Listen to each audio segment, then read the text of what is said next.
सरकारी नौकरी वालों के लिए एक बहुत बड़ी खबर है, खासकर उनके रिटायरमेंट बेनिफिट्स को लेकर। रिटायरमेंट ग्रेच्युइटी की लिमिट अब सीधे 25 लाख रुपए हो गई है। अब सवाल ये है कि ये हुआ कैसे।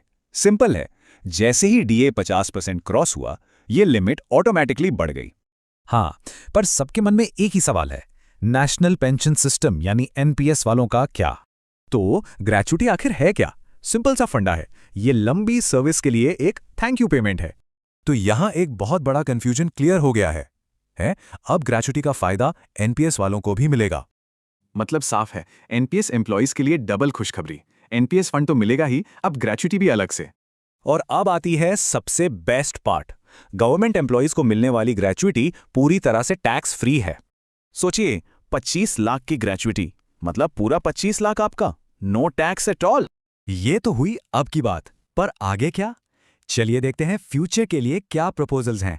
सबसे पहली और सबसे बड़ी मांग है एनपीएस हटाकर ओल्ड पेंशन स्कीम यानी ओपीएस को वापस लाने की। इतना ही नहीं, रिटायरीज के लिए एचआरए और केयर गिवर अलाउंस जैसे वेलफेयर प्रपोजल्स भी टेबल पर हैं।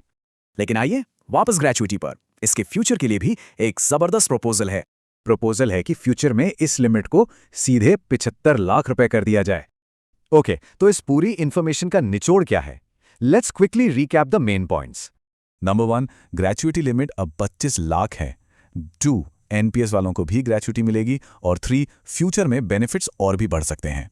तो सबसे बड़ा सवाल यही है कि क्या ये सारे चेंजेस ओल्ड पेंशन स्कीम की वापसी का सिग्नल दे रहे हैं?